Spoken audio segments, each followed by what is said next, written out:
Hello বন্ধুরা, আবারও চলে এসেছি তোমাদের কাছে একটা ভিডিও নিয়ে। একটা নতুন না, এর আগেও আমার চ্যানেলে এটা ছাড়া আছে। তো আগের বারে আমি তন্দুরি করেছিলাম, আমরা ঘরে করেই খেয়েছিলাম। তা তার মধ্যে আমার বড় ভাসু এসে একটু খেয়েছিল, খেয়ে গিয়ে নিচে বলতে আমার বড় যাবো, তোমরা একা করে খেয়ে নিলে, আমাকে দিলে না। তো এবারে আমরা পুরো ফ্যামিলি মিলেই তন্দুরিটা করব আজকে রাত্রিরে।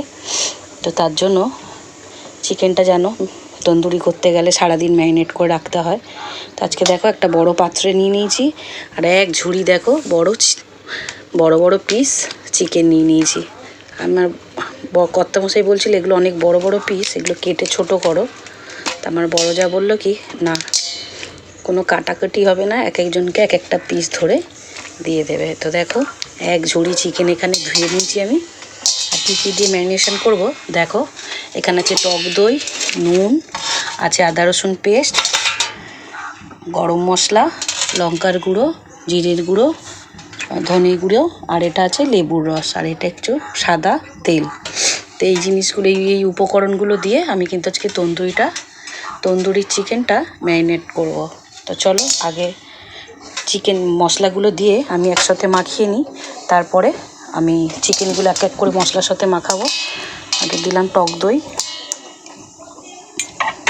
আজকে অনেকটাই দই দিতে লাগবে, কেন চিকেনটা অনেকটাই আছে, আজকে পুরো ফ্যামিলি একসাথে করে খাওয়া হবে। এটা কিন্তু সানরাইজ সাই গুঁড়ো গরম মশলা। এবার দিয়ে দেবো জিরের গুঁড়ো, দেব ধনিয়া গুঁড়ো, আর দেব লঙ্কার গুঁড়ো। আমি কিন্তু এখানে হলুদ গুঁড়োটা ইউজ করবো না। দেব আদা রসুন পেস্ট, একটু বেশি করেই দিলাম, কেন অনেকটাই চিকেন আছে।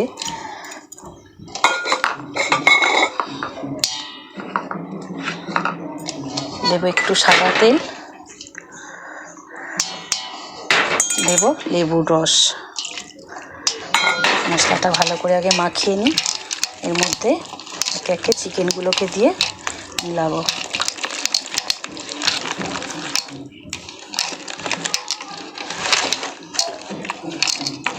ও নুনটাই তো দিতে ভুলে গেলাম, নুনটা দিয়ে দিই, আজকে অনেকটাই চিকেন তো নুনটা দিয়ে দেবো। নুনটা দেবো, আর এক হাতে ক্যামেরা করতে পারবো না বলে আমি কিন্তু নুনটা দিয়ে দিলাম একটু ভিডিওটা অফ করে, নাহলে আমি ক্যামেরাটা ধরতে পারবো না। তো চলো এই মশলার মধ্যে এক এক করে চিকেনগুলো মিলিয়ে নেবো। কিন্তু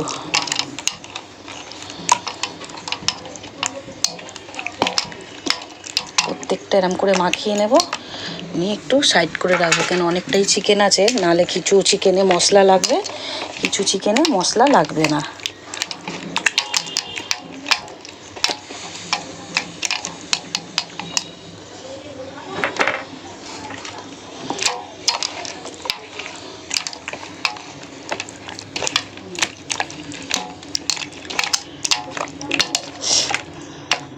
বাইরে কিনে খাওয়ার থেকে একটু খাটনি হয় ঠিক কথা, কিন্তু বাড়িতে করে খেলে মন ভরে কিন্তু সব ফ্যামিলি একসাথে খাওয়া যায়। এতগুলো যাদের ফ্যামিলিতে 12, 13, 14 জন আছে, সবাই কিন্তু একসাথে গিয়ে রেস্টুরেন্টে এইসব এত কিছু খাওয়া কিন্তু সম্ভব হয় না।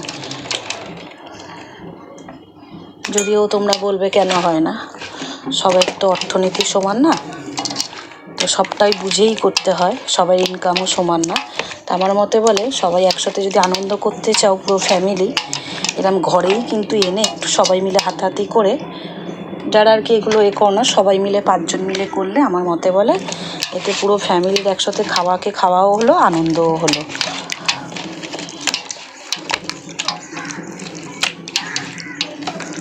আমার তো ভীষণই ভালো লাগে, সব একসাথে মজা করব, কিছু নতুন নতুন বানাবো, খাবো। কেন আমার শ্বশুরবাড়িও যেরকম বড় ফ্যামিলি, এর থেকে বড় জয়েন্ট ফ্যামিলি কিন্তু আমার বাপের বাড়ি।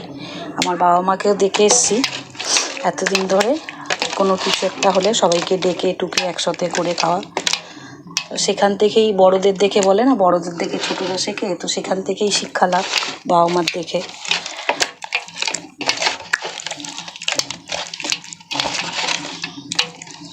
দেখো এরম করে মাখিয়ে সাইড করলাম বলে প্রত্যেকটা চিকেনে কিন্তু মশলাগুলো লাগলো।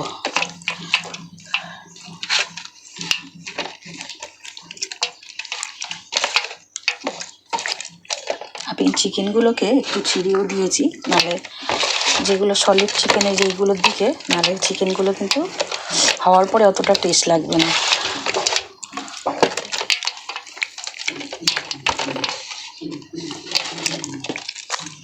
তো চলো এইভাবে চিকেনগুলো, ভিডিওটা নাহলে অনেকটা টাইম লেগে যাবে। তো আমি রাত্রে যখন তন্দুরটা করব, চেষ্টা করব তোমাদের সঙ্গে ভিডিওটা শেয়ার করার।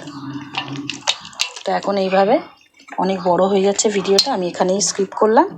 তো দেখে নিলে আমি কিভাবে কি জিনিস দিয়ে, উপকরণ দিয়ে ম্যারিনেশন করলাম বা ম্যারিনেট করলাম। যদি ভালো লেগে থাকে বা তোমরাও ঘরে এরমভাবে করে যদি খেতে চাও, ট্রাই করতে পারো একবার। ভালো যদি লেগে থাকে একটা লাইক, কমেন্ট, শেয়ার করো। আর চেষ্টা করব রাতের ভিডিওটাও নেওয়ার। চলো টাটা।